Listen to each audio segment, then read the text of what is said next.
mwiriwe neza ndabaramukije kandi bifuriza kugira ibihe byiza. Amazina ni Irambona Isaac, nkaba ndi umunyamuryango wa Lance in Motion Global. Uyu munsi nkaba ndi kwishimira igihe kingana n'imyaka 4 n'igice maze nkorana na Lance in Motion Global. Mu by'ukuri mu gutangira ntabwo rwari urugendo rworoshye. Iyi business ya Lance in Motion Global njya kumenya no company byari urugendo rutari rworoshye. Nari narize muri IPRC Kicukiro, ni ibigendanye na General Mechanics, manza kujya muri KIST muri RCST nigaga mechanical engineer. Mu by'ukuri nk'umuntu wari ufite inzozi nararebaga nkashaka uburyo nazazigeraho, nkabona ntago byoroshye. Nareba mu bigendanye no kwigana byiza biradufasha, ariko nareba nkabona ntago byangeza ku nzozi nari mfite.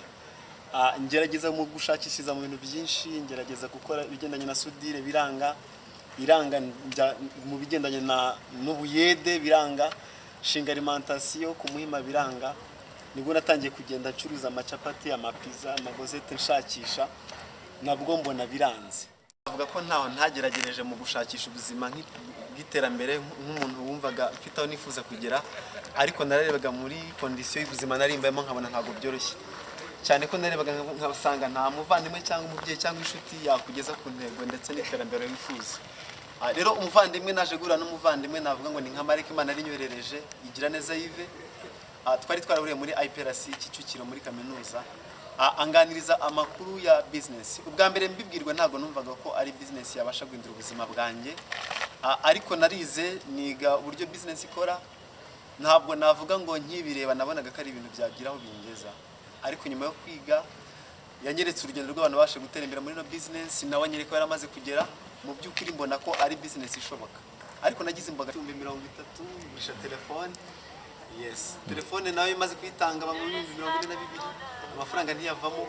Njya mu kabine nabagamo bamama ndi mafaranga, naho amaze kuboneka ntiyagwira, nguza mu nshuti ndetse n'abavandimwe.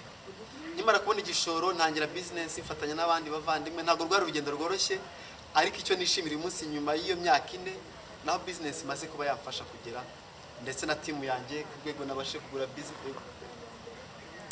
Mu by'ukuri muri urwo rugendo rw'imyaka 4 ntabwo navuga ko rwari rworoshye. Abantu bamwe twababwiraga business ntibabyizere, bakumva ko ari ibintu bidashoboka, ariko mu myaka 4 nishimiye aho business maze kuba yangeza ku rwego maze kwigurira imodoka nziza nk'iya MERCEDES BENZ BRABUS. Ntabwo ariyo yonyine, nabashije kuba naguramo inzu zirenga imwe muri no business, nguramo ibibanza birenga 7 muri no business. Sinjye gusa ahubwo hari nabo nagiye mfasha mu banyize, mu twiganye muri KIST, mu twiganye ndetse mu bigo bitandukanye, mu twahujwe n'ubuzima bwo gusenga.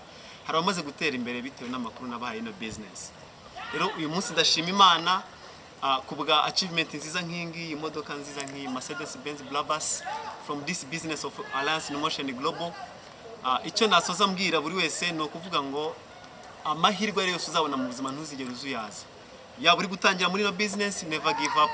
Yaba muri abantu bakiri gushidikanya niba Lance in Motion Global ishoboka, you can join us today and win with us. Nkunda kubwira abantu ngo ubukungu wifuza bwihishe muri bwa buvumo uhora utinya kwinjiramo.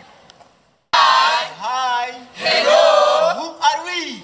We are beginning the generation of special economic revolution. The gospel team.